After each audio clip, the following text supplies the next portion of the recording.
informative and contains my opinion and understanding of the subject matter. Viewer discretion is advised.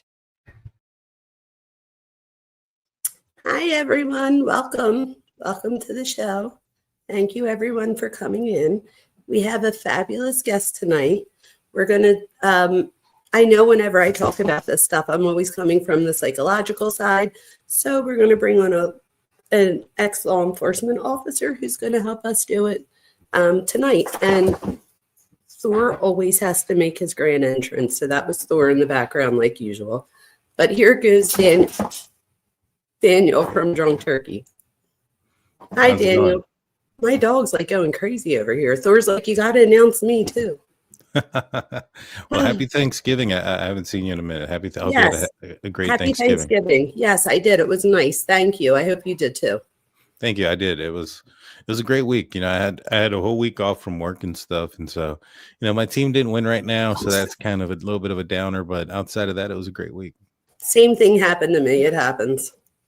My team just didn't do it this week. But it's all right. We're going to get them next week. So it's all right. So hi, everyone. Welcome coming in. Today, we're going to talk more. We're actually not just going to talk about, but Daniel doesn't really know much about this case at all. So we're going to talk about the Anna Kepner case and what's going on with her. And here we go. You ready? Let's do it. Let's do it. All right. So let me share the first thing I have real quick. So I just wanted to give you like a little bit of a background on the story. So let me just make sure everybody sees. Let's see. It says it's on there and I don't see it on there. So hold on, let me change this. I don't see One anything. second, There it guys. goes. Sorry. I don't know why it's not up there, Daniel. Hold on. Let's see what I'm doing wrong. Oh, and I just hit. Oh, wait, hold on. I think I just took it down too because I didn't say it. I think I'm frozen. I figure. Yeah, I think it's because it's the New York Post. I froze up, I think. You did. Can you hear me? Is that what it is? I could hear you. Okay, great. Is that what it's from? The New York Post has a lot of ads and a lot of block-ups and stuff like that. So sometimes when you try to share that website, I have problems with it as well. It's because of the advertising. That is so good to know. I was going to say either that or you're just bad luck because I haven't had like an internet thing since the last time we were together, like a long time ago on my channel. So I was like, no, but that's probably it. Because I think the last time I had an internet thing, it was the same thing. It was the New York Post. Yeah, I think it's because of the ads. And so this is Anna Kepner. Tell me a little bit about her. Like, the only thing I know I'll is she was tell like you 18. about her instead of go. Yeah.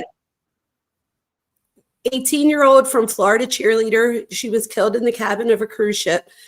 She shared the cruise ship room with her biological 14-year-old brother and her 16-year-old stepbrother. And she's 18, right? So the three of them share a room, which I can't wait to get your thoughts on this. But the parents are in one room with the stepmother's daughter. So her, I guess you would consider that a step sibling, right? So it would be the same as the 16-year-old. But that little girl sleeps with the parents. And then the stepbrother, Anna, and her biological brother stay in a separate room. Already, just that alone gives me a little bit of like I feel like it should have either been girls in one room, boys in the other, or at least like a room that has like a door in the middle. What do you think? I mean, you're going on a short family vacation and things like that. Am I looking too much into that? I get the suspicion, but I think it might be a little too much. But it depends. How long had the parents been together?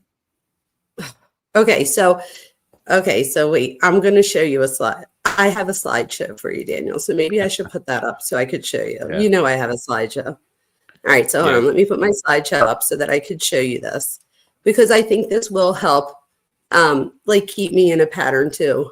So let's see, which And one do I want to share? Here we go. and Anna with her biological brother, who's their parent? Is it the mother or the father? Okay, so let me show you real quick. So slideshow from the current slide. Okay, can you see this? I do. Okay, so let me go over this real quick. So Christopher Kepner is Anna's dad. Okay, so Christopher Kepner's the dad. He's born in the date that they were all born is the date that you see above their names. He is married first to Heather Wright, and they have in 2007 Anna Kepner, their daughter, and then in 2011 they have a son. I don't remember his name. I don't think it's that important, but that's in 2011. So you'll see that that's his first wife all the way to the left and their children. Then in 1991 is the age, sorry, of Heather Kepner. And I believe Heather Wright is around the same age as him. Tabitha Kepner is the second wife. From what we found, she was approximately 15 years old and she was his babysitter. So Tabitha was Heather and Christopher's babysitter of Anna. Okay, you following? She was the 15-year-old babysitter. Christopher and Tabitha start a relationship. Tabitha's mom brings charges against him because she's 15 and he's like 21 or something at the time, or 22, something like that, but she's underage. The charges get dropped. So I found the document. I'll have to send it to you. I did it on another live, but the charges eventually get dropped because he marries her. And at 16, with your parents' permission, you may, get married. So Tabitha and Christopher marry, and they have Anna's two half siblings, sorry. But look at the dates. So the one was born in 2011, but so was her full brother. So I'm like, that's a little bit messy, right? And then another half siblings born in 2016. Fast forward to 2024. He gets divorced in like 2023, I think it is. And then in 2024, him and Chantel meet. That's his third one. Like, I don't know. This is the thing. Nobody knows if they're married. So we know that there is a marriage license, but we don't know if they actually ever tied the knot, which is why I labeled her here, Chantel Hudson. They call him, if anybody remembers in the chat, what's the name that they call him? Because they don't say that it's her husband. They call him something. Somebody in the chat will know what I'm talking about. But when you look up the word, it means like a boyfriend type thing. So I don't know if they're married or not. Christopher and Chantel, they're planning to be married. They have a marriage license at least. But Chantel and her ex-husband, Thomas, break up in 2024-ish. But they have 3 children together. So they have an adult child born in 2007. Then in 2009 is the suspect, so the 16-year-old son. And then in 2016, we have a daughter from them. So they have 3 children together. The middle one is the suspect. That's the 16-year-old. You following? And so the relationship between the parent or the adults, that's only about 2 years old. Yes. Yep. And not even, I don't think. Yes, it's very new. Very new. It's like about a year and a half, maybe 2 years tops, I think. Now, from what I understand is they go on this trip and there's a disagreement or an argument. I think the full brother of Anna Kepner, there's some sort of confrontation that he's aware of. He leaves, and I think she's found the next morning. Is that correct? Under his bed?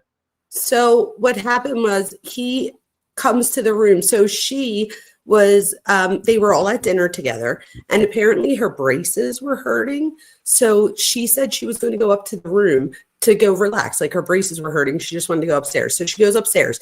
So the last time I did a live, I thought we were under the impression that she had gone up and gone to bed. So we were all saying stuff like, why didn't anybody go and check on her or whatever? Since then, from what I've been told, and again, anybody in the chat that if you know different, let me know. But from what I've been told, she then goes and gets changed a little bit later, feels better, and joins the grandmom on like the wherever it was where bingo was. So she does go back downstairs. So I believe that she is seen again that night, which is probably why nobody checked in on her, because they probably saw her and saw that she was doing okay. So then she goes to bed. At some point, the 14-year-old, which I don't know why the 14-year-old gets to the room after her, but he tries to get into the door and the 16-year-old stops him.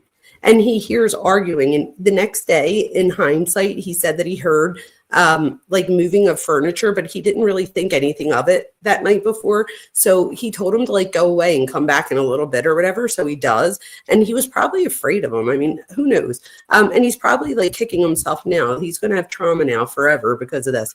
I don't know exactly whose bed she was under, but she was found under the bed wrapped in a blanket with 2 life jackets in front of her to like mask her body.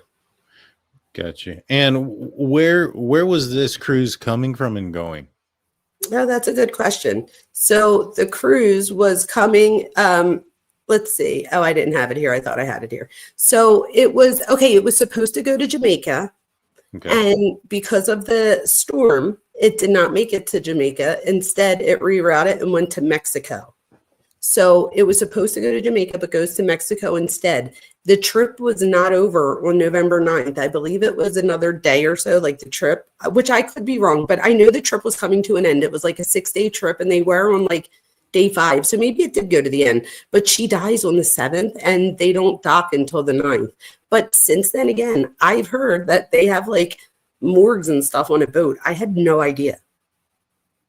Gotcha. I didn't know that either. Yeah. And so,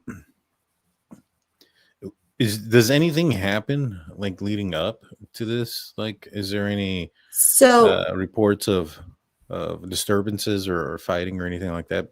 There is on the cruise.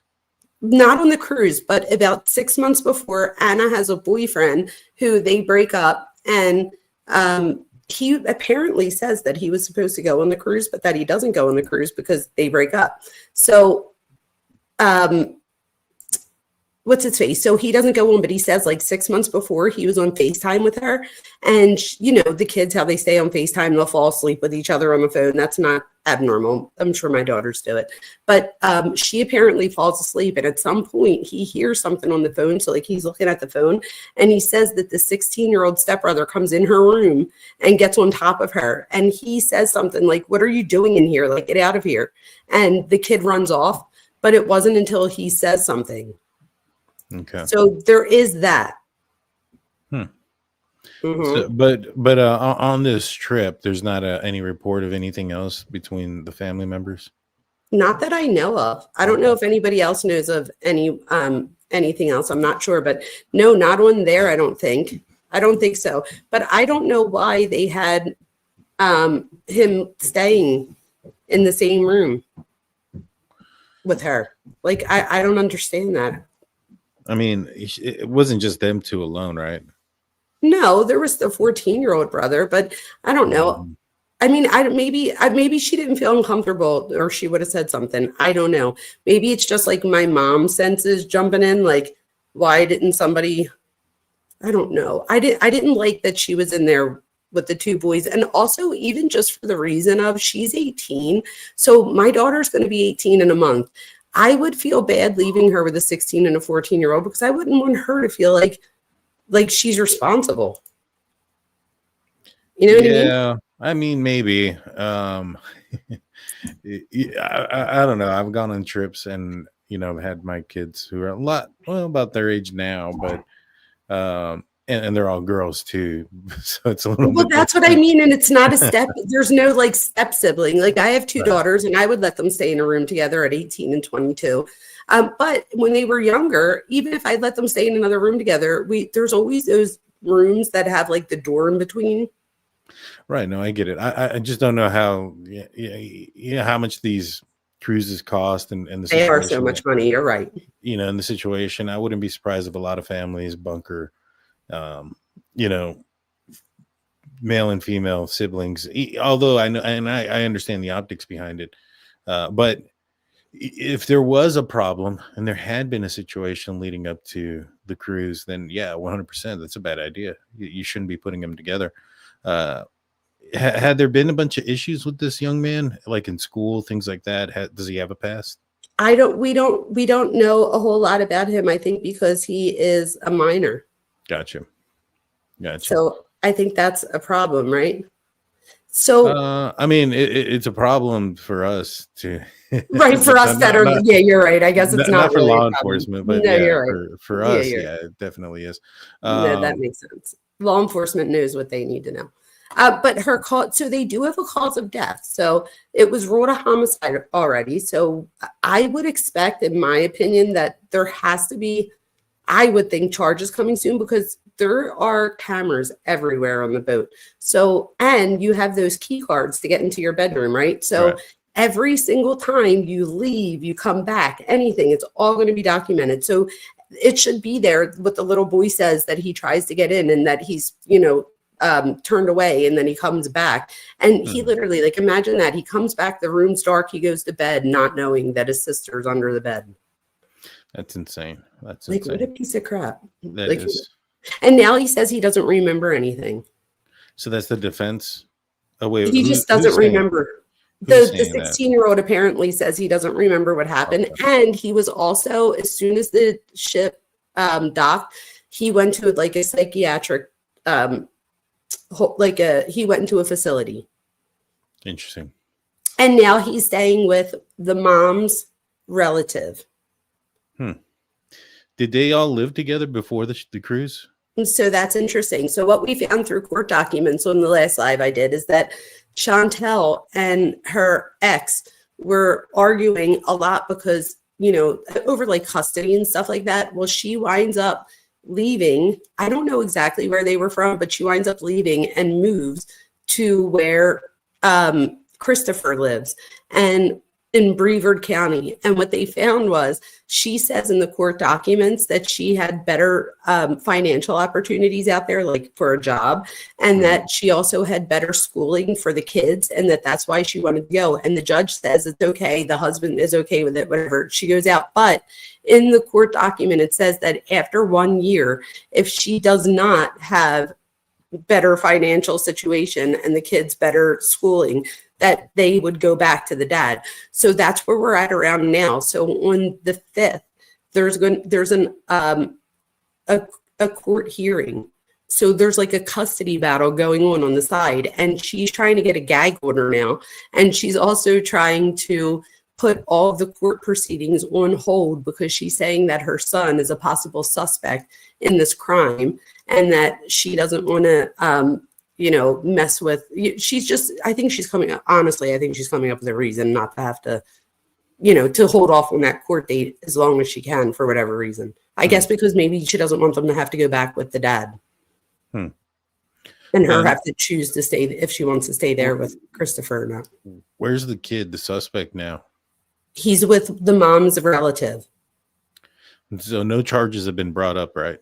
Nope. And it's been ruled a homicide, mechanical asphyxiation. So they think that he put her in a possible chokehold. Ooh. Yeah.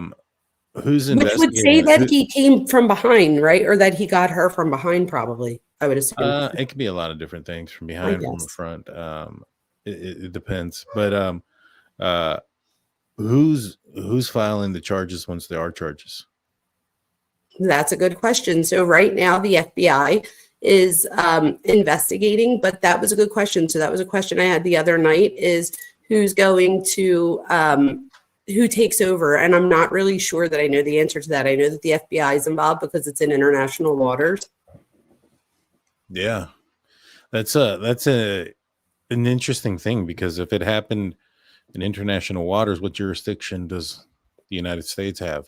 And that's the caveat here, right? That's the catch-22, and why I think there's probably hasn't been charges. To me, it seems pretty obvious. The stepbrother did something. His excuse is he doesn't remember. He blacked out. Okay. It seems like they have the evidence there. I think the problem is the jurisdiction aspect. If it does go federal, I wonder if they'll charge him as an adult, because I think they have different rules out there. That is such a good question. You know, That's such a good question. and I wonder if he has like a history. If he does have a history, I would see something like that. Um, and you know, what type of responsibility do the parents have, right? Are is her dad and the suspect's mom, are they still together or did they split? So that's a great question. I can't seem to find the answer to that. So I think they're together. From what I know, they're together. But I guess it's in my own head. I'm like, how are they still together? But that's just me, I think, thinking like a mom, like how could, like, I don't know. I would be so angry in the situation, but I'm not them, right? So, but from what I know, they're still together. Yeah. Yeah, I would have a difficult time as well, especially given the fact that this wasn't the longest relationship. It's fairly new. They're not married, none of those things. And it seems like she's having a lot of legal troubles, things of that nature. Or not legal troubles, but like civil legal troubles with custody and things like that. Um, yeah, it seems pretty obvious which way to go. Now, I know here recently there's been a report that she fought for her life, that there was a distinctive battle that went down there, a fight, so to speak. Is there any reports of him having injuries or anything like that?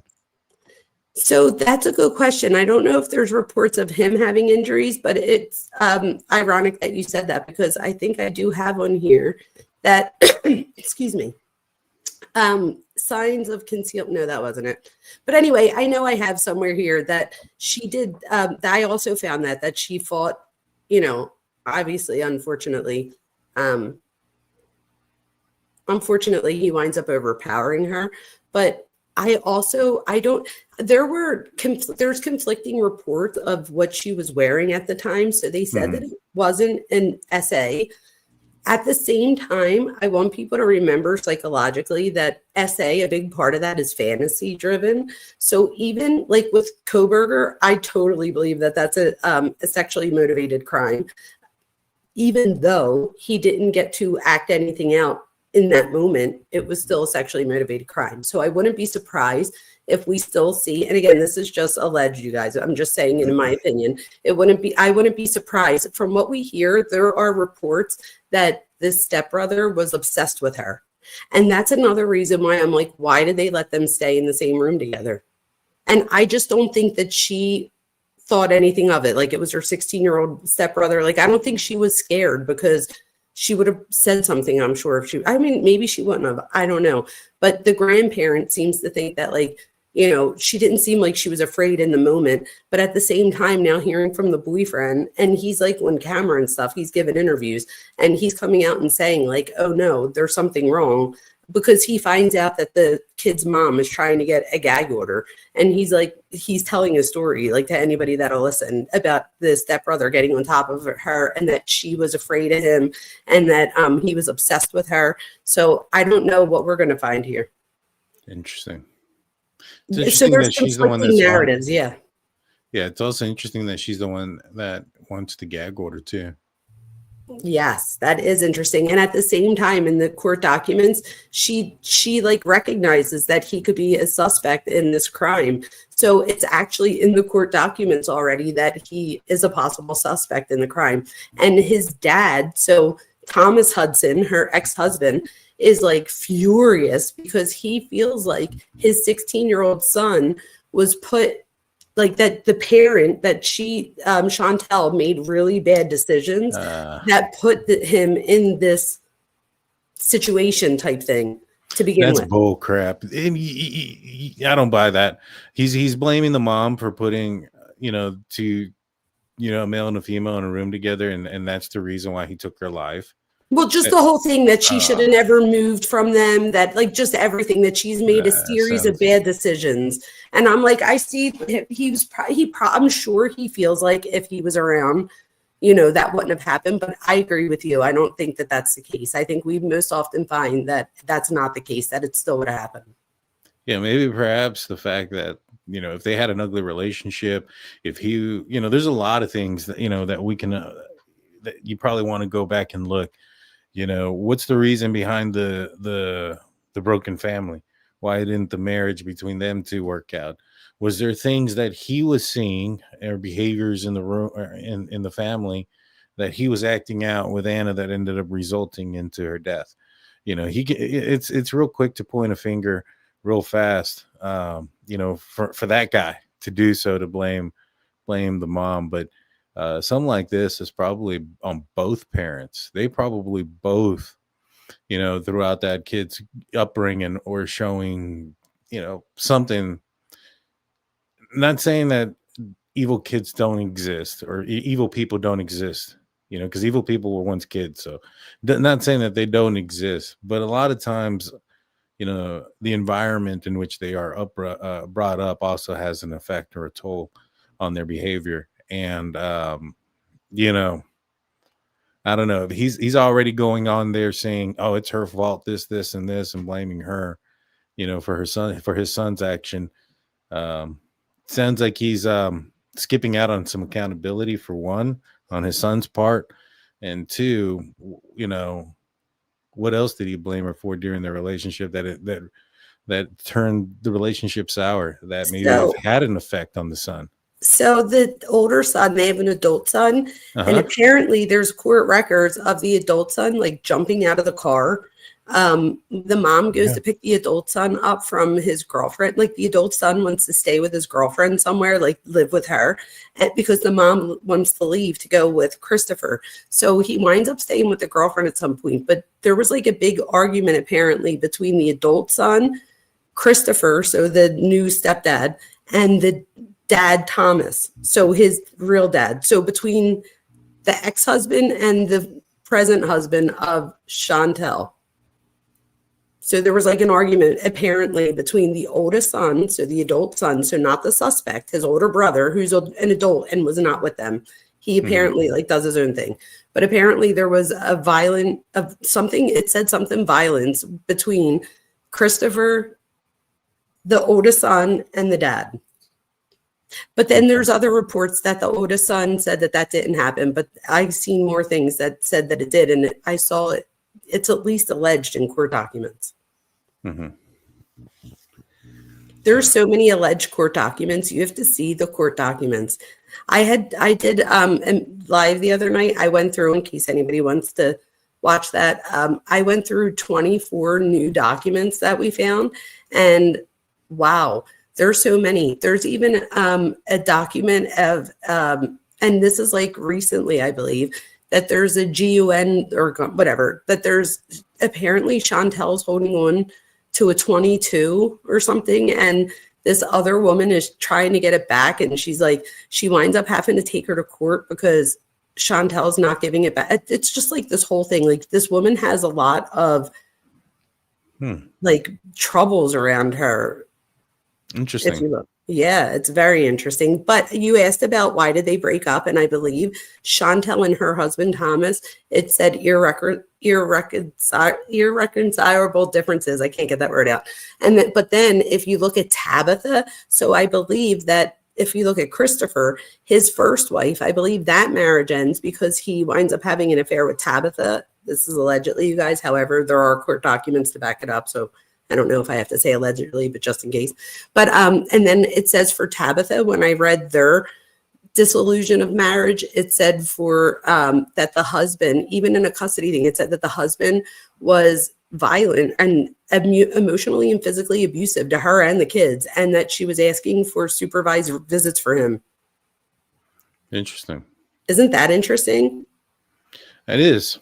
That seems like a whole lot of secrets in that family there. So many secrets. That's so funny you say that, because my very first live on this was family secrets is what I labeled it, because there are so many secrets, especially going back. And why is this important? Because I think it's important to see the family dynamics on, how this blended family comes together and how there's this turbulence there, and that the 16-year-old becomes obsessed in some way, allegedly, for this stepsister. And I don't know that anybody took it as seriously as they probably should have. Yeah. What about the biological mom for Anna? What does she come out? I'm so glad you asked about her. So apparently if you look at Anna's like social media, there's many social media like TikToks and stuff like that where she makes like passive aggressive comments at her mom. So you could tell that she has some sort of like animosity, but it's probably because when we hear interviews from the mom, she says that she did have a problem with using back in the day, and that like she's clean now, but that she had a problem, and that he gets custody of Anna, and that I don't know, for whatever reason, she wasn't in her life in the way that she wanted to be. And she kind of made it seem like she wanted to be in her life more, but wasn't able to. But I didn't find anything either way there for that particular thing. However, there is a TikTok that I saw too that was more recent that said, Mom, can you take me on a cruise? Or Mom, I want to go on a cruise, something like that. And then it's like, oh, you can't take me. And then it goes to the next scene and it's her and her grandparents. And she's like, oh, Nana, or whatever she called her, Nana's going to take me or something like that. So like, that's what I mean by passive aggressive things, like stuff like that. So you could tell that she was obviously hurting, because you wouldn't make a TikTok or a social media post about that. If it didn't bother you, you would just say, oh, look, my grandparents are going to take me to a cruise, not Mom, do you want to take me to a cruise? Oh, no. Right. Well, guess what? So I feel like that shows that but I'm sure, kids still love their parent regardless usually. So again, if you didn't love your parent, you wouldn't go, that wouldn't have bothered you type thing. On the other hand, the mother does an interview recently and said that she wanted to go to the funeral services. And this was another thing. Apparently she was cremated like very quickly after, like as soon as she could be. And I don't know if there's any religious reasons or cultural customs, so I'm not sure about that. And I don't really find anything funny about that. But what I did find, like, oh, wow, apparently the mom, I think this might have been on Ashley Banfield or something. The mom wants to go to the services, obviously, of her daughter. And the dad tells her, no, you can't go. She wouldn't want you there. And apparently she was like, no, that's not true. Like, she would have wanted me there. And the dad said, if you set place in Florida, I will have you arrested for back child support. And I heard this come out of her mouth, like she's doing an interview at this point. So she goes in disguise. She went to Anna's service in disguise. She wore a wig, everything. She did not get recognized. Nobody noticed her. She said she was not like looking for the dad, because I believe Ashley Banfield asked her, like, did you run into him? And she said no. She said like she wasn't trying to look for him. She said she stayed close to the door in case she needed to exit. And she said that, somewhere throughout the services, her anxiety got really bad and she did wind up leaving before it was over, but that she was there in disguise. Could you imagine? But he said, if you come to Florida, the minute you touch down, I'll have you arrested for back child support. Well, that's pretty effed up to do. I mean, her daughter died too. You know what I mean? Under your supervision. You get what I'm saying? The audacity to also turn around and say you can't come back over here, you can't do this. Now, to be honest with you, father having custody of a daughter usually means the mom did something serious. Well, I think she was using. Right. But I mean, you also have him getting a young lady pregnant. That's true, but I think that might have happened first. So if you like, there's pictures that the mom was showing on like Ashley Banfield, and it seemed like she was still in their lives during like her early years. And it seems like somewhere in like her elementary years is when things started to go awry. And then it seemed a little bit estranged since then. It seems like they don't live, it's not like they're 15 minutes away type thing where she can just go hang out with her for the day. But I couldn't believe she went in disguise. I'm like, good for you. Yeah. I mean, that's horrible that she had to do that. Mm-hmm. I thought of Xana Kernodle's mom when I thought of this, and I was like, I think Jeff, the dad, did a really good job of not demonizing Xana's mom for not, being like, I think so. Right. I felt like, when I saw this, that's what I thought of. And I was like, well, and it didn't occur to me that he was like, that they were very gracious and like they were in the same room together at the trial and stuff, like where this one, it just seems like there's so many family like secrets, arguments, resentments in all directions with the dad's side and with all three of his wives. And they're, even within them. And again, whether it's their fault or not, it seems like there's turmoil everywhere you turn in this case. It seems that way. It's unfortunate, that little girl. I mean, I don't know her or anything like that. I don't know what her upbringing's like. I personally don't think that, she would want, people turning towards her mother, or most people wouldn't want people looking at their mother in a certain light, especially after No, you would hope so, Daniel, but it is so sad. If anybody's watching out here, the worst thing you could do to your kid is talk bad about the other parent, even if you can't stand that other parent. I promise you, as somebody who's been studying psychology for decades, that later on in life, they will look back and remember. Like if I called my husband a piece of crap to the kids all the time, one, they wind up internalizing it and they wind up thinking, okay, well, if I'm half dad and half mom and dad's a piece of crap, I'm half piece of crap. So that's the first thing that happens. But then they wind up looking at the parent who's talking crap, and maybe not in that moment, but eventually, like, what are you doing? So the best thing you could do for your kid is not to hate the other parent. Even if you can't stand them, leave it separate somehow for the sake of the children. At some point, you liked each other enough to get in bed together. So figure it out for the kid. You know what I mean? And don't down the parent, especially in front of the kids. Go out and have a drink with your friends and go tell them.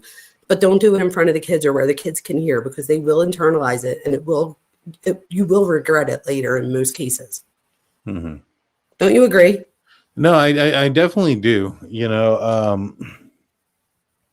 Being in law enforcement, many of the calls that we had were custody issues and people not getting along or co-parenting, and in so many occasions, those parents were just so focused on themselves and the situation and being right or getting one over on the other person. Yes. They didn't see what they were doing to their own child, and it's sad. It's so sad. That was so well said. You're exactly right. You get so heated, or they get so heated in the moment and try to hurt each other. And I always say, feeding your ex poison does not kill your kid. Like feeding your ex poison kills your kids, not them. So, wait, what is it? I'm saying it wrong. You feed your kid poison hoping the ex dies. That's the saying. So you don't want to feed your kid poison hoping that the ex dies. That's not how it happens. So don't go through them. Don't tell them how bad the other parent is. Don't say things like, oh, well, where's your mother taking you on a cruise? She ain't here to take you on. Like, don't say, I'm not saying that they did in this case. I'm just saying in general, like, don't do those things. It does come back and it makes that parent look bad in the end. Someday the kids will find out. They will get older and they will have questions and we'll ask those questions. And when they're old enough, when they're a parent themselves, or whenever that parent, maybe they're in their life again, talks to them about it, whatever the case may be. But you look like such a better parent when that kid eventually finds out the truth about what happened and looks at you like, wow, thank you for, how were you able to see, and it's because I loved you. That's why I saw past it type thing. So it's like, that's the best thing you could do for your kid is see past those things. So the fact that this dad still has that much resentment that and again, I heard this out of her mouth, out of the mom's mouth. So whether it's true or not, she says this on Ashley Banfield. So he still obviously has enough resentment that he threatens if she even steps foot in the state, he'll have her arrested. Like that's pretty. I mean, I'd understand if there was a danger that he thought maybe perhaps she was going to come in there and take Anna away or something like that. But that's not the case anymore. Yeah, no. She's passed. She wants to remember her. She's still her mom. She still has pain. She still wants to see, say her goodbyes and pay her respects at the very least. And to try to take that away from a mom says a lot about him. Big time. Why not walk? It says bio mom stayed in touch with her. Parental alienation on dad's side. Bio mom was told not allowed to attend the funeral. Yep. So that's how I took it too. So that's how it sounded to me as well, is that she wanted to be in her life, but she made it allude that she couldn't because he wasn't allowing that. And I believe he then tries to get her for child support for both kids because he takes on full custody of the kids when she was not in a position to do that. So that's then going to go against her. Do you know what I mean? If you can't pay the child support, I don't know. I feel like he like set her up for failure in that sense. And like you said, like even with this, like this was on his watch, and he like, you know, I don't know. But there's so many secrets on both sides. I mean, you know, her paying child support, that's not him like trying to, you know, pull a fast one on her to get her arrested or anything like that. You know, that's her responsibility if she doesn't, you know, get custody and those things. But typically, if you're paying your child support and stuff like that, you're allowed some sort of visitation and some sort of rights. Well, he said that he would get her for back child support, and she tells us this on Ashley Banfield, which you could then assume that she owes back child support. Right. So yeah, but there were two things here real quick. So the one person added, FloJo added, that she had to dress up in a wig and platforms. I do remember that part. She said that she had to wear platform shoes because she was afraid that he was going to be looking out for a short person. So she wore platform shoes and a wig so that no, like she literally like was thinking of all the things that they could think of, and she did not get caught there. So that's good. And then somebody else said that that the boy is probably going to play his cards as insanity, which is why he's saying he can't remember. Do you think his mom, because from what we hear, he does talk to his mom at some point. I don't know about what, but could she have told him to say that? Or, I mean, this is just pure speculation, but like, I guess my thing is like, what are the chances of him really not remembering? And is this something as a cop that you've ever like that, like, is this normal that people just say, I don't remember? Yeah. Yeah, I'm assuming that happens, right? So it's not the first all time the time. Yeah, I didn't know. Yeah, Yeah, right. Like, oh, I don't know. I didn't know that was wrong. Yeah, no, for sure. I mean, that's definitely been a lot of excuses. Is that going to play a role here? Probably not. Now, if he has some sort of like history that's documented of psychological issues, like you know, he's been seeing a psychiatrist, he has 504s or whatever they're called, different states. You know, there is, yeah, if they have those things documented where he has certain issues or disabilities when it comes to mental health, then maybe that could fly to a certain extent. You know what I'm saying? Because he is a child himself. You know, that might fly to a certain extent, but if there's nothing like that, and you know, all he's had is maybe some issues with behavioral stuff at school, I don't think that's gonna fly. Yeah, well, apparently he has a psychiatrist appointment coming up, the mom said. So he must be like ongoing seeing a psychiatrist, because she says that he has I forget what interview it was in, but she said, she not alluded to, she says that he has an upcoming psychiatrist appointment. So I know that there might have been something documented going on, but just so people know, I think there's two different things. A 504 is a medical is like a medical documentation. The other one for school would be an IEP. So I do agree with you that there should be documentation somewhere. Yeah, if those things are documented, then he might have a leg to stand on to being, you know, not criminally responsible. But that doesn't mean that he's going to live his life a free person or anything like that. He's going to be most likely hospitalized for a while. So I do have a question though. So let's say they decide to try him as a child. What happens? How's that? Like, what would happen if they, like, what would be the difference if they try him as a child versus an adult? Well, I think that, and this is more directed towards like, I think a lawyer would probably be able to answer this question. Yeah, Chloe, I saw Chloe in the chat. Maybe Chloe could tell us. But if I had to take a guess, I think it's like the punishment and the severity. I think that if they try him as a child, he may only be punished until he's 18. Or 24, probably. You know, one of the two. And if they try him as an adult, then he could actually see an adult punishment, regardless of his age. Yeah, you're right. Like no possibility of parole and stuff like that.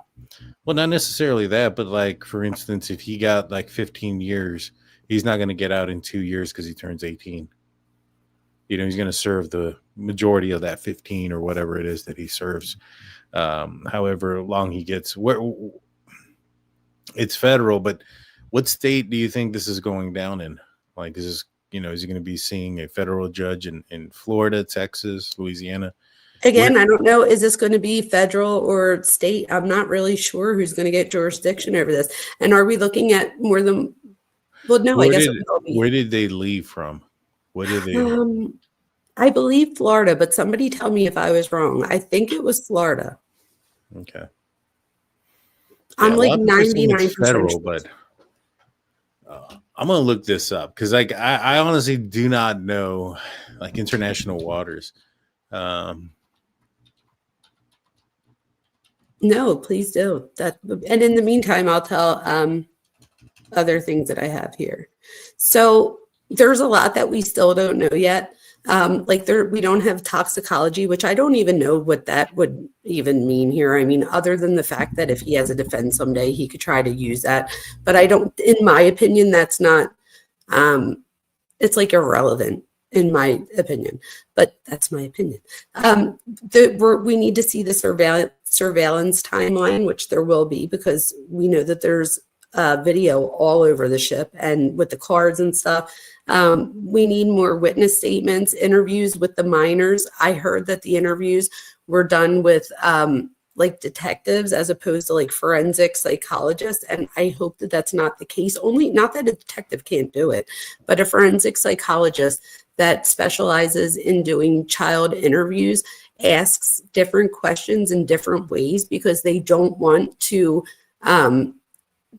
put anything in the child's head or have the child say something that didn't happen or, put thoughts in there, whatever the case may be, but they're trained a certain way. So I am interested to see if the kids were interviewed and if so, by who. Mm-hmm. What do you think about that? Do you agree with that?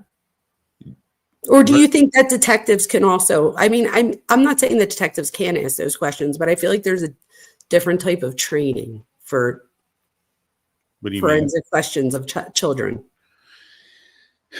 Yes and no. Forensic questions of children, like especially if you're dealing with like sexual assault and stuff like that, then yeah, you definitely want to get a psychologist in there to handle those type of interviews. When it comes to something like this, not necessarily. I mean, you still can, but not necessarily. I mean, I think a seasoned detective could talk to a child. The issue there is just making sure that the witness is comfortable with whoever it is that they're talking to. Mm. And, sometimes that's a psychologist. Sometimes that's just a female detective. Sometimes it's a male detective, depending on the comfortability of the person who's making the statements.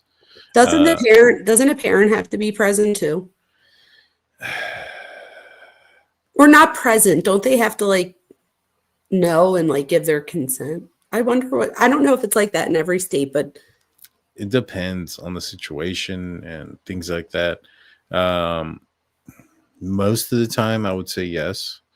Here in Texas, if you're going to question somebody as a suspect, you definitely need to have now this has been a long time since I was in law enforcement. It used to be they had to have the parents permission, or it's got to be signed by a judge. It's like that here in PA. I think it might be like that everywhere. And so if they get it signed by a judge, then that should be all right. You know what I mean? If a judge says they can go in there and talk to them without the parent. Now, that's usually if that's just a witness. If it's a suspect, it's a different situation. That person has to be aware and understand their rights to counsel and to not jeopardize themselves or speak against themselves. And, somebody under the age of 18, even though you read them their Miranda rights, they may not be completely aware and understand those rights, because of their age. And so you probably want to handle that a little bit differently with a lawyer there present, whether it's a court appointed or something to that nature. It's going to be touchy. You just reminded me. So when my friend was murdered when we were 29, the one kid was 15, and he's the only one of the four that confesses, but his confession got dropped because of those reasons. There was little loopholes, if you will, and they were able to fight it outside of the jury, obviously, and the judge ruled that the confession couldn't come in. They still eventually, it took 2 trials, two separate, because at first it was a hung jury, but the second time they got found guilty on all 44 charges. So it winds up, working out. But his confession was never brought into court, which might have convicted them the first time had they had that confession. So I do think that they do have to tread lightly. And I didn't even think of that until what you were just saying. It just clicked to me. And I'm like, oh, wait a minute. So you're right. Absolutely. Yeah, so there's just a few of those things that make a difference. Now, I'm looking this up as far as international waters, and there's a couple of things that have to go into consideration. And it seems like those things are going to fall in line with the United States having jurisdiction and things like that. Basically, it depends on the vessel, what the national or the origin of the vessel, also the victims, and possibly even the assailant, and the location of where the crime took place. So if it's pretty close to a coastline, there might be, like, if they were closer to the coastline of Mexico, for instance, Mexico may have some jurisdictional things, but if they were like truly in the middle of nowhere, it's probably going to align just with those things. And then there's also like the question of, would Mexico want to even take this on? There's not a Mexican citizen that is alleged to have committed this crime or the victim of the crime or have anything to do with the crime. It wasn't a Mexican boat or vessel, and it wasn't a Mexican crew. So they may not want to touch it. You know what I'm saying? And so it's definitely going to go to, FBI. It says it's by the flag state, and the flag state law applies to a ship that is typically subject to laws of the country it's flagged with. And basically meaning where it came from. And I would think, if anything, there would be like dual investigations as opposed to, like, couldn't Mexico do an investigation and the United States still do their own? Just like in theory. I'm sure if they wanted to, they could. But, I'll be honest with you, in like a situation like this, if I was the Mexican authorities, I wouldn't want to touch this. Right. No, I hear you. I think I'm thinking of like, what's the one that went to Aruba, Natalie Holloway. And in that case, like, Aruba did their investigation, but the United States, we also did. I think, no, maybe they worked with them. So maybe that is what happened. But so here I see. So I wonder what's different about that then. Like, why in one case Aruba took over and we like helped, and in this case the FBI takes over? I wonder. I don't know if it's because they're both American citizens. I'm not sure. I'm not familiar with the other case in Aruba. Where did it occur? You don't know the Natalie Holloway case? Oh my gosh. No, I'll be honest. I wasn't very into true crime until. Oh yeah, you said that. Oh yeah, it's always been my thing. Yeah. True crime wasn't something that I was vastly interested into. When I was in law enforcement, I had to deal with my own true crime stuff, so to speak. You're absolutely right. And then, outside of law enfortment, work was my biggest thing. And then, building, for those that are new to the channel or new to me, me and a couple of my buddies decided to do a podcast. We were actually leaning more towards like conspiratorial things, aliens, UFOs. Yeah. Bigfoot, things of that nature. And then Richard Allen got arrested for the Delphi murders. And I had heard about the Delphi murders back in 2017. And so I told the guys, I was like, hey, let's talk about it. I'm an ex-police officer. My buddy Big Blue is in the medical field, and Jaime was infatuated with true crime himself. And so it was a easy transition. Everybody looked kind of like what we were doing there with that. And so we've kind of stuck with it. But my repertoire, so to speak, when it comes to true crime is probably from 2022 to this point. And even at that, it's probably only with specific cases. I don't get involved in too many of them. Gotcha. No, that makes sense. Well, hopefully we got you at least somewhat into this case enough that you'll stick with this one, because I do think that this one, and I think that this is an important case too. Like, this girl, this 18-year-old could have been anybody's kid, in the sense that, and I think that there's also like, there's so many lessons in the story that we need to take from this. Like, even things like, making sure that your kids come first, in the sense that you make sure their safety, that they feel safe. And if they don't feel safe, what can you do to make them feel safe? Do you know what I mean? I don't know. Like, there were signs before, and even people in the chat, and just know everybody in chat, I am reading your comments, and a lot of people are agreeing with all those things. I did want to say real quick, people in chat are telling their stories about how they don't talk bad about their exes and how, they've taken the higher road, and all of you are doing your kids such a service. You have no idea. So even if right now, you might not see a payoff, it will. And there are some of you that, where you're older now and you're saying that it did pay off and that you didn't even know that your parents, that they got divorced and you never even knew why, type thing. And that's probably how it should be. And unfortunately, that's just not how it is for most kids. So congratulations to all the people in our chat. We really do we attract the best chat and the most, whether it's educated, degree wise, or educated experience wise, we have the best chat, both of us, ever, hands down. Don't you agree? I do 100%. I think that the subscribers, the mods, and oh my god, and everybody in between is great. And if you want to be part of that great group, make sure you like, sub, and subscribe. You know what to do, guys. Yes, you do. And in my description box, I have I actually did a different description for this one. So there you go. But I put, as soon as you look at it, you see my membership and then Daniel's membership right under it. So if anybody wants to go there to our channels. And I probably should have told people, because we have a lot of new people here from this case. So just in case anybody's watching me for the first time, I'm glad that you told people about you. Just real quick for me, I have my doctorate in educational leadership, but I have my master's and my bachelor's in counseling, psychology, and human behavior. And I have a specialization in marriage and family therapy, a research psychologist. I teach at university and colleges for the past 22 years. I teach everything from statistics to research methods, abnormal psych. These are the classes I have this semester. I'm rattling off. Family violence, which is a great class. I teach intro, developmental, all of the psychologies at a bunch of different institutions. And they even have me teaching one class at a high school this semester. So that's pretty cool.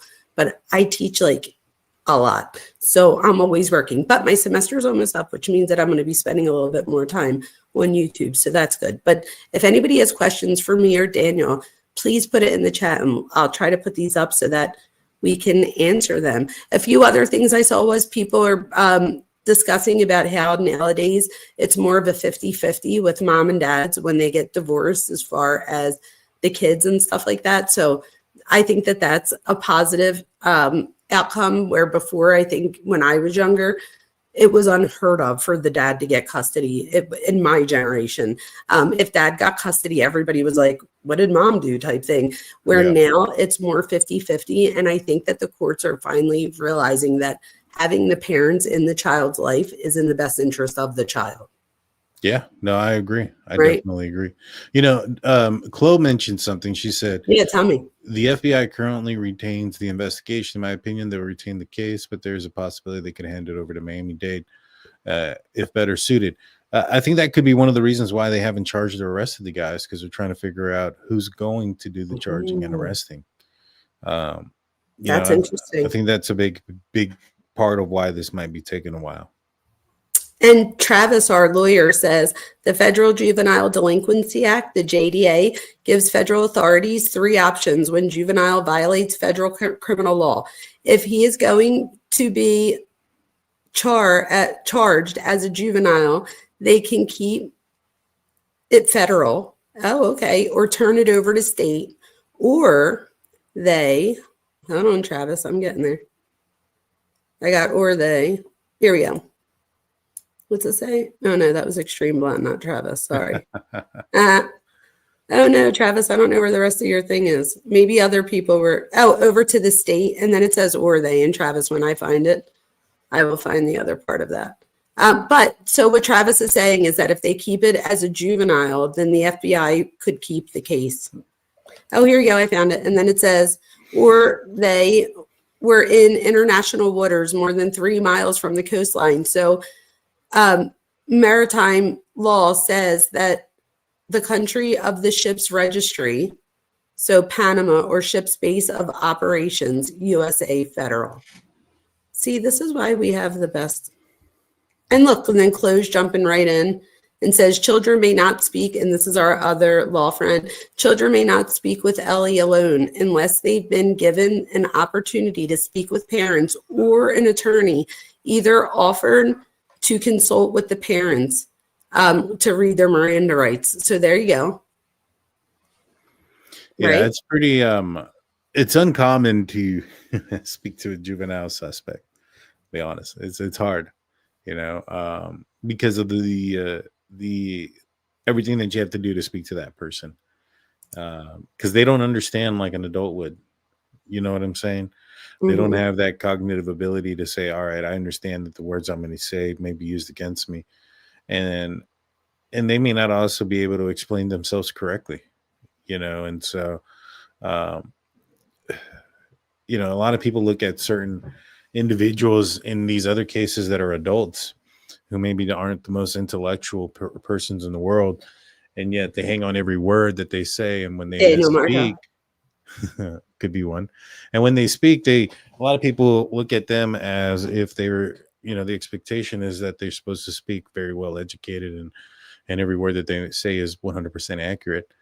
When you have a child, you have to take that type of stuff into consideration as well. And, is there um, any developmental issues Or or even gaps in understanding, right? So my right, understanding of Furious could be different than a child's understanding of Furious, or my perception of what happened when we wrestled is different than your perception of what happened when the kids wrestled. So it's like, I think that, and that does come with language and maturation. So that does make me wonder, would it be in the best interest of everybody to have someone who specializes in this type of,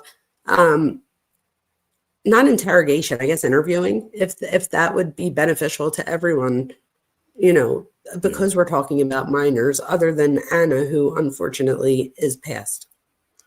yeah, yeah. And it's a slippery slope, right? You go into it, you might get some information, but if you don't do everything right, you don't do it correctly, just kind of like the situation that you mentioned, then you may lose the ability to use any of that information due to the fruit of the poisonous Yes, tree. a And so, thousand percent. you know, you, I think that there's going to be an arrest soon. I think they're just trying to figure out the logistics of it. But this case is too obvious for it not to be a resolution here pretty soon. I agree with you, and I do think that it's just a matter of, like you said, the jurisdiction, and also if they're going to charge him as a juvenile or an adult. I wonder, or if there's going to be some sort of psychiatric type, um, what's the word I'm looking for? Plea, if you will. So I don't know how that's going to Or cuff defense. you. Yes, cuff you says real quick that the ship was traveling back from Port Miami from international waters. So earlier you were asking where it was coming from. So it was on its way back to Port Miami. Mm-hmm. It was en route from the Caribbean back to Port Miami, sailing in international waters. So I don't know if that is going to make a difference. And let me see, I think we got a lot of the stuff here. Is there anything you want to add to this, or what are you doing next?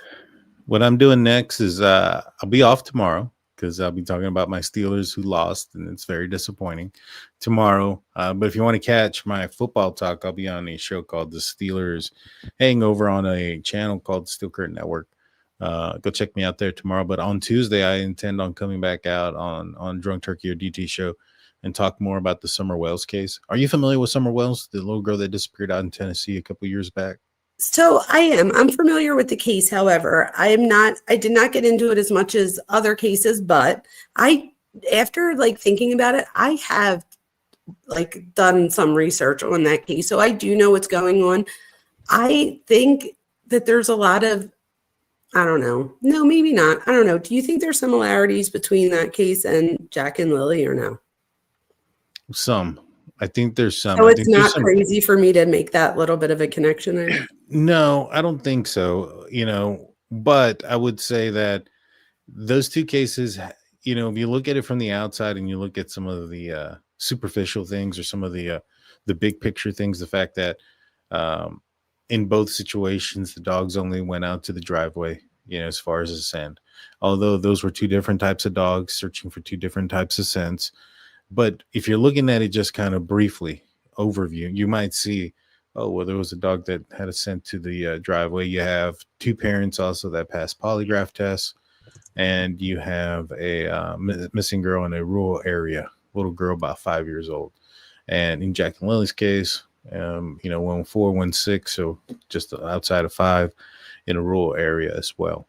I think that there's more to the Summer Wells case as far as evidence goes, because there's, for one, that disappearance happened a little bit later on in the day, and everybody that is involved in that case was moving around throughout the day, making phone calls and stuff. So there's like a digital footprint, so to speak.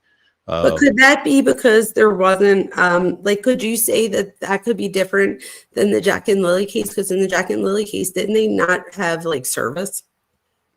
They didn't, but they were at their house. And so, and they also gave I up their see. phones, and the GPS chip is going to tell us where they were for most of that time. But Summer did go home eventually, and went missing from her home as well. I would say that both places or both situations are folks that are coming in from poverty.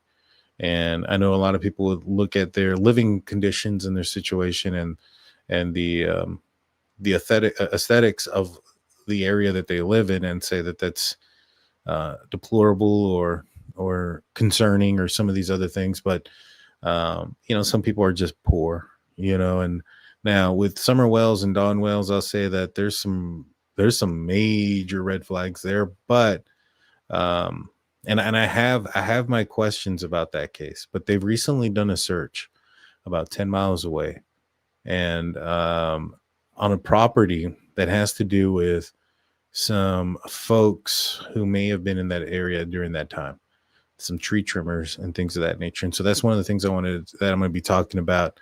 To me, everybody looks at, like, for instance, Don Wells, the father, and a lot of people think of him as suspect number one and things of that nature. And I understand why. I started looking at him too, and I was like, wow, this guy's really bad. But he would be the guy that would be the most easiest to figure out if you're law enforcement. He was over an hour away when the disappearance happened. He'd been on his phone. He'd made phone calls. He did, internet searches. He'd done a lot of different things. He also called 911 on his way home. And so for law enforcement, it would be fairly easy to figure out whether or not he was close to the property or not when the disappearance occurred. Summer Wells, mom Candace, she's somebody who I think may know more or is hiding something. Now, whether she's hiding something that is relative to the case, or if she's hiding something like perhaps a relationship with underage boys, and that she doesn't want out because that could have its own legal ramifications. I don't know. Could it be one or the other, or a combination of both? Possibly. But even Dr. Phil had said, Dr. Phil on a behavioral panel said they don't believe that Dawn did anything, and they don't believe that Dawn or Candace physically harmed their kids, but they think that Summer or that Candace, I'm sorry, is hiding something. And so they brought up something called the cornbread mafia, which sounds funny, but they brought up the cornbread mafia there, and apparently she started losing it and stuff like that. So they think that there's something there with the cornbread mafia. I don't. Cornbread mafia hadn't been a thing since the 90s.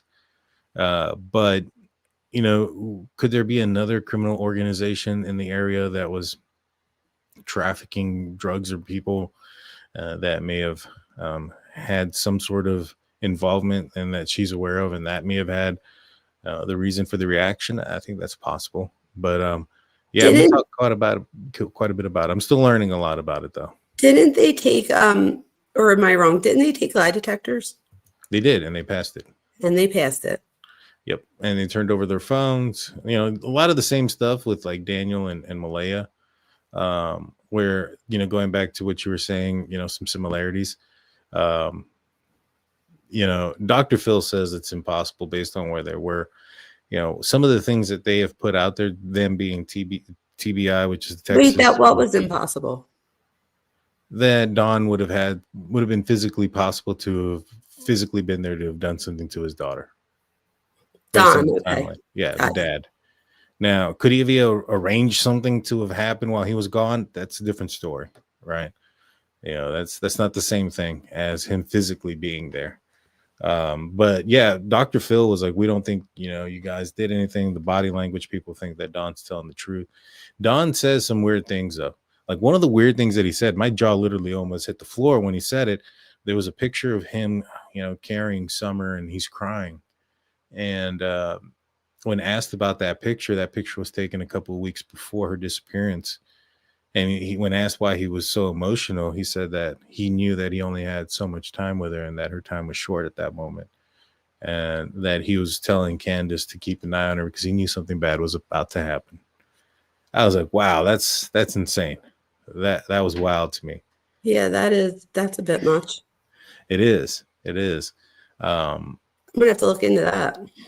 But the one thing that made me wonder about this, right? Because where they lived is a rural area, right? They lived in a rural area. So for me, I strongly suspect that whoever took her, if somebody did, was very familiar with that area. Now, you had Chris McDonough from the interview room talking to her. And apparently he got her to confess to something. She was crying and bawling out and said something to the effect, I think God is punishing me. Now, to me, I took that as part of the punishment being Summer being gone. Then there's also on the interview room where McDonough is going and doing a walkthrough of the house. And downstairs where Summer would stay on the TV was Girls Gone Wild. Now, Don wasn't there. I don't know where Don was. So I wondered if this was something that Candace was watching. Now, Girls Gone Wild isn't something that I would, I look at Don and I'm like, all right, that guy's watching, girls flashing. That guy's probably more into like some more mature stuff. Girls Gone Wild sounds more like something a young man would be watching. Right. And Summer Candace's other boys weren't in the house. She gave alcohol and drugs to little boys that were underage. To me, it seemed. Do we know that for sure? There's some accusations, and there's a 15-year-old who talked about it named Hunter. Yep. Is he the one that was there that day or whatever? Yep, he was. Now, he doesn't say anything inappropriate happened between them two. I've also talked to another local who talked with a young lady who said that they never saw Candace doing anything inappropriately with young boys, but they did see her hanging out with young boys, buying them alcohol, vapes, and things of that nature. And if you add that with the Girls Gone Wild while Dawn's not there, and there's also an incident that occurred a few months prior to the disappearance where Don came home early and there was a young man at the house and there was a disturbance. He ended up getting arrested because I guess he assaulted her, but it all stemmed from him thinking that she was cheating on him. You have Don, who's an alcoholic who works all day. If he is watching the porn, if it was his, that's an addiction because it's in the middle of it's in his bedroom, like in the middle of the day when there's somebody there doing the dang tour of the house. And so, addiction, old age, alcoholism, and working all day don't equal a wife that is not neglected. I mean, that's usually a neglected wife in those scenarios. So I can see where she might be going out of the relationship. But to be honest with you, it seems more to me like, and I was telling this other guy that I was talking to about this case, because he was like, he's a local there, and he was telling me, he's like, I don't understand how Candace can pull off any of these boys. And I was like, well, that's where the smokes and the porn and the drinks come in. It's part of grooming. You start off with the smokes, you start off with the drinks, keep it our secret, don't say anything. Then the adult films, and then next thing you know, it turns into some sort of inappropriate relationship. And that's what it kind of sounds like from my point of view. This is just all allegedly just from what I'm seeing. Right. And then you have Summer disappearing during at a time when Dawn isn't home and is over an hour away. So I wondered, if somebody did go to that house, somebody that was familiar with that house, why did they show up did they also, to me, I thought, is it possible that if she was having some sort of out of marriage relationship with a neighbor or something like that, and that person was coming around when Dawn wasn't there? Apparently the neighbors are all up on drugs out there. there's charges on all of them up there for meth and a bunch of other things in that neighborhood. I wouldn't put it past some druggie, showing up to a house and expecting to see Candace and finding Summer and doing something he's not supposed to. I mean, her scent went down to the down an embankment to a driveway. So somebody didn't pull up behind the house. So who would do that? Like if somebody was having an affair with somebody else, they might park somewhere down the street and walk up this embankment to get there instead of pulling up all the way down to the house. You get what I'm saying? I do. That's so interesting, right? Yeah. And so those are kind of the things that kind of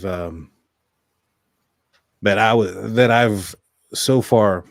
So it's been a minute since I guess I watched anything on it because none of this stuff is sounding familiar to me. So clearly I have to go, do more research. But I don't know this to be real, but I have a feeling, and again, this is just my opinion and just from what I'm seeing, speculation. I have a feeling we're going to see that Candace herself was abused at some point.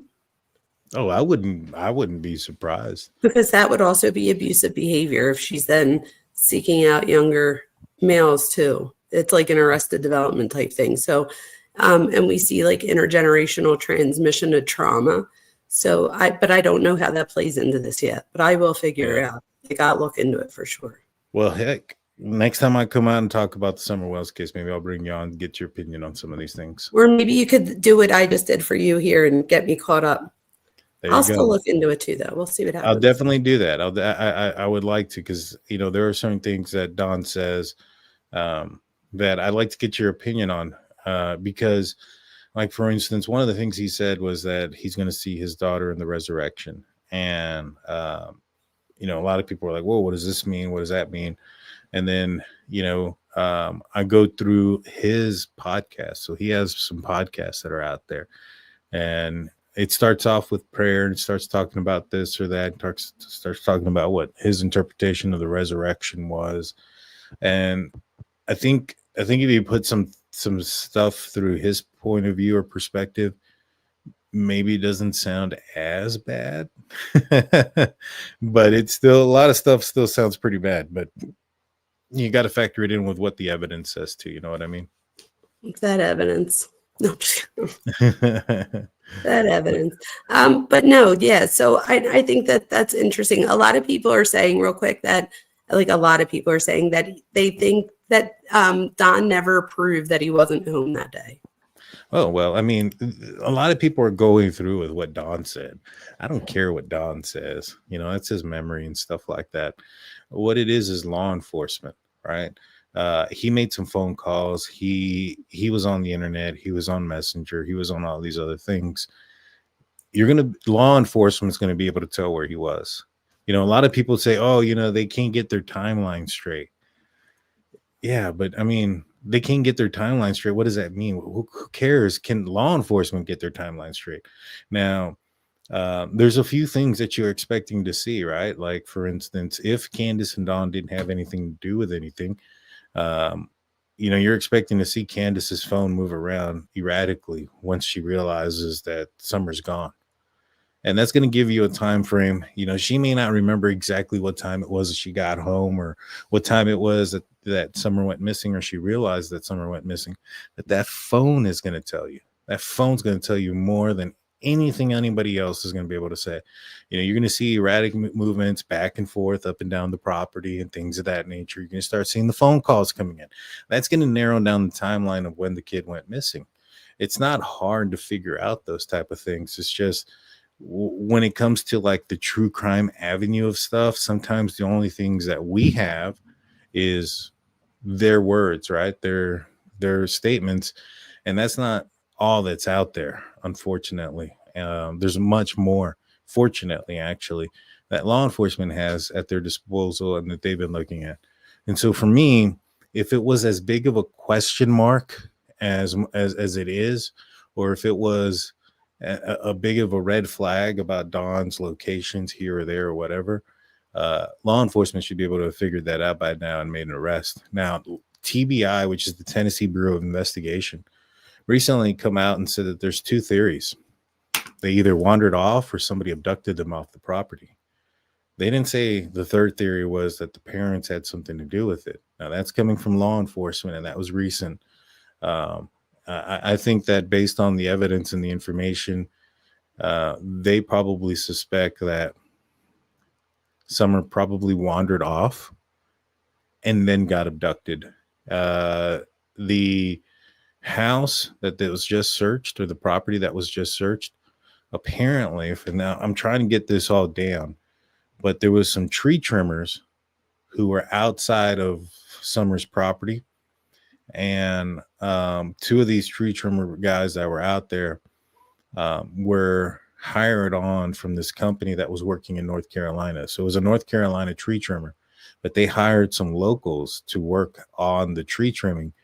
And it ended up being some folks, Randy Hill, I believe is the guy's name, that is associated with the tree trimmer that got hired and is actually lives off of 3500 Van Hill Road, which is the property that they searched.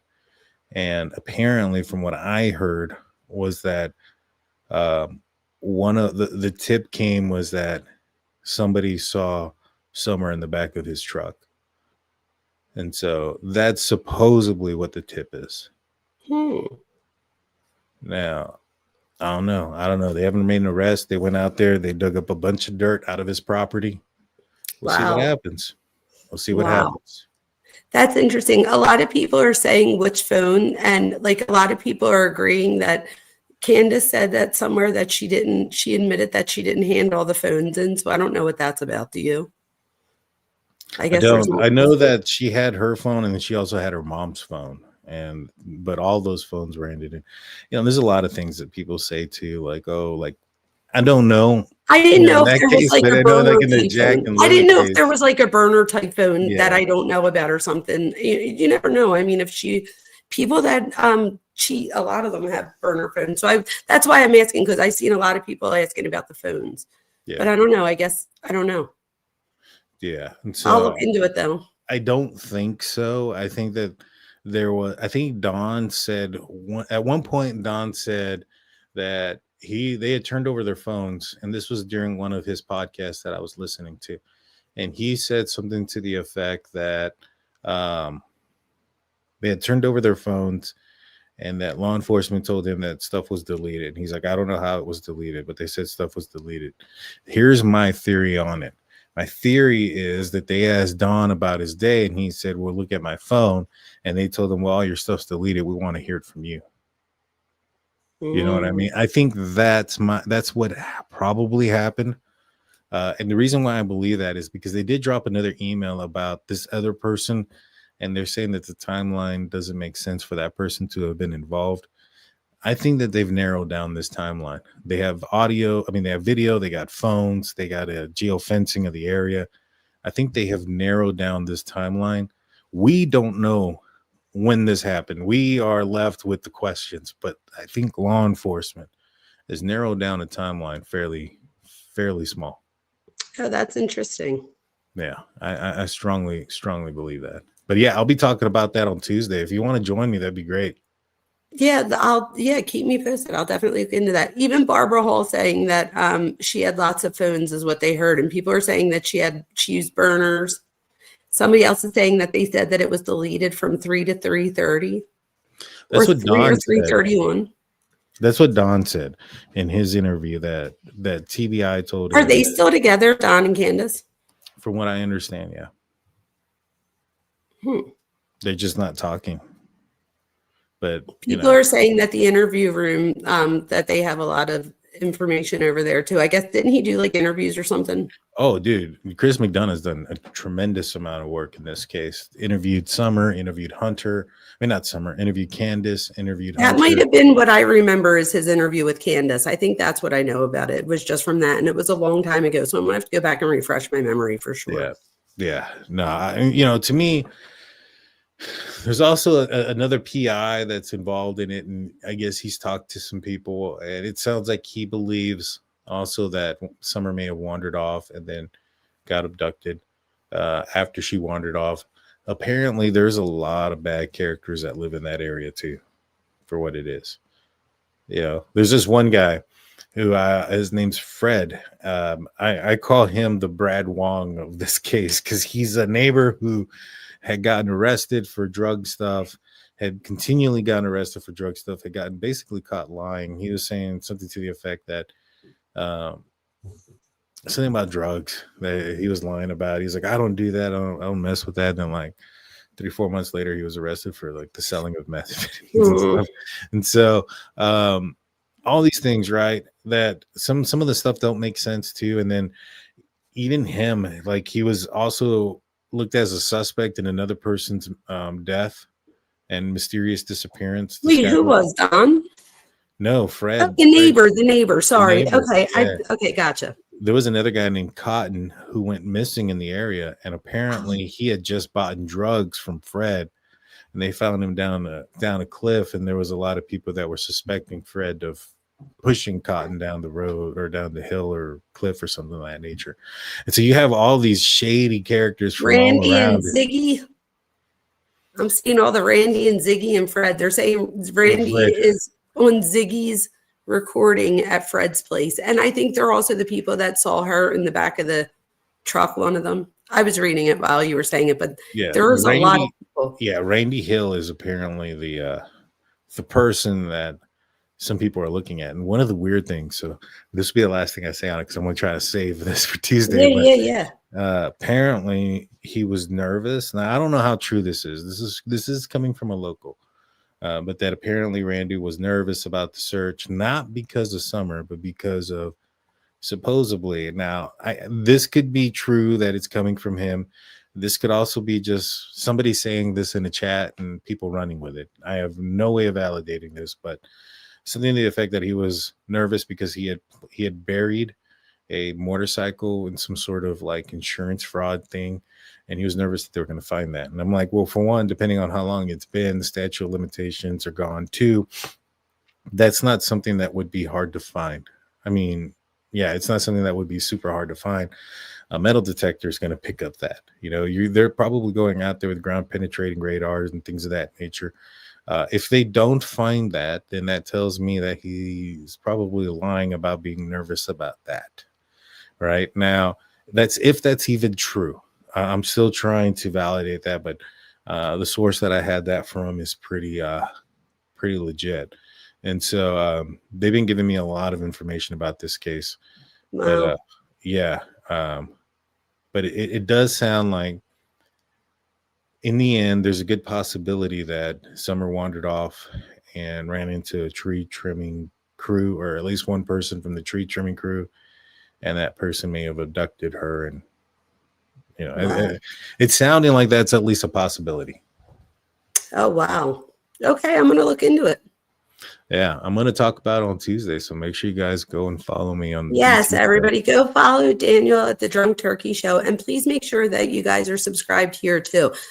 Like I'll look at my analytics and it'll be like, oh, 11,000 people chimed in and I have 3,000 subscribers. So it doesn't cost anything. You guys subscribe. Nobody will know. It doesn't I mean, why wouldn't you care? I wouldn't care if somebody knew I was subscribed to me, but I'm just saying, I don't know why people don't subscribe.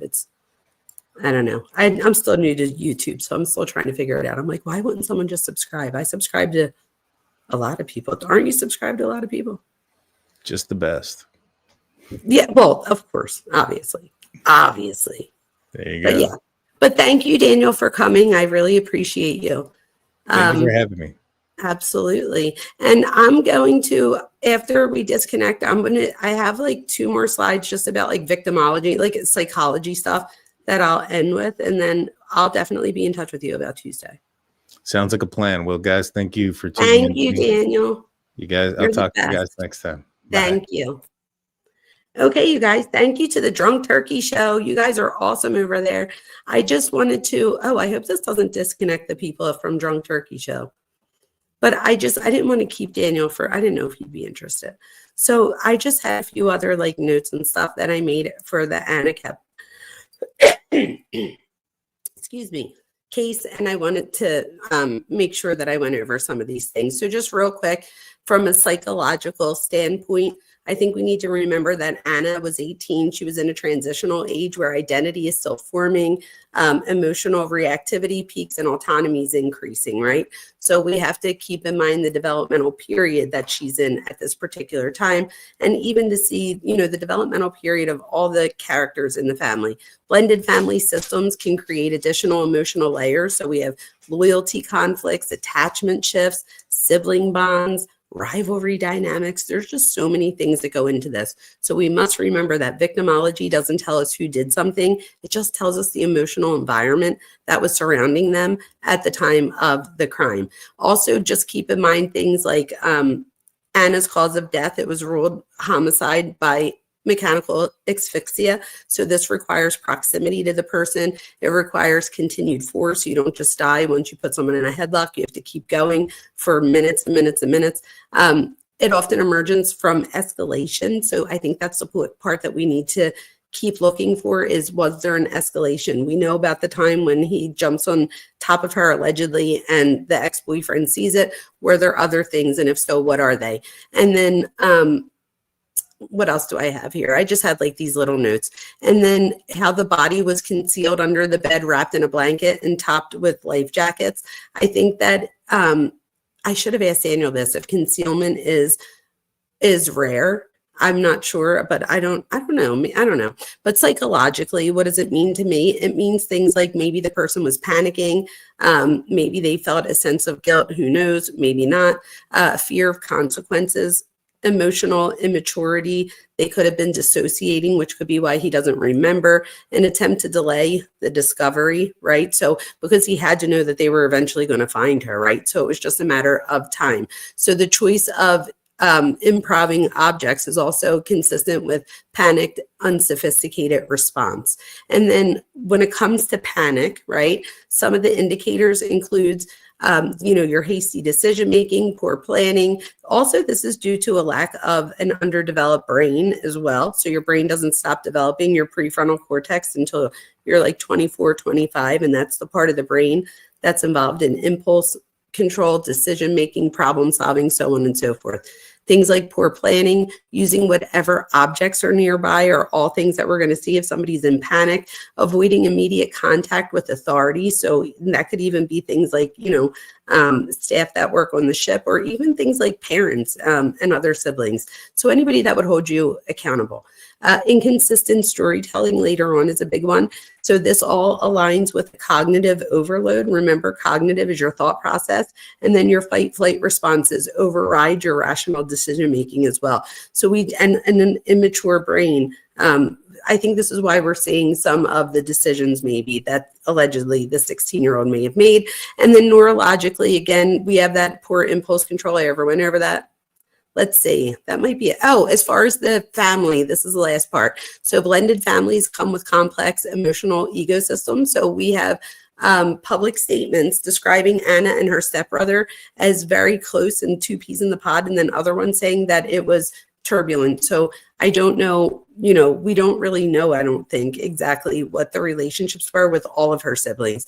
And then there could even be enmeshment issues, attachment, rivalry, intense emotional reactions, and then over explaining or under explaining. So some of the things that we might look for with statements or red flags, let's look for things like if somebody over explains or under explains, if there's inconsistencies, emotional shifts that don't match context. So if somebody laughs during a time that's inappropriate, or, or just feels an affect that doesn't match whatever the storytelling of the time, that's usually a red flag. It doesn't always mean something, but it's definitely a red flag. And then blaming, deflection, or minimizing.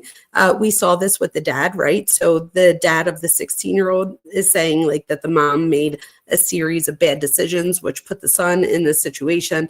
Like Daniel and I said, that, whether the father really believes that to be true or not, that you can't really tie the two together. It's not because she went on a cruise and put her kid in the same room as someone else that he decided to do something like this. There's probably a behavioral pattern there, right? So, and remember that all of this stuff doesn't confirm wrongdoing of any sort. It just signals areas that investigators should explore. And you are all investigators here, right? So we all need to be exploring this in a group level and then sharing with each other, which is amazing. I want to thank you guys for being here. Maybe Tuesday, I don't know, maybe tomorrow, Tuesday. It depends on how this week goes. I only have one more week, or no, we have 2 weeks left before school's done. I can't believe I'm done in 2 weeks. And then I'll have like a month break.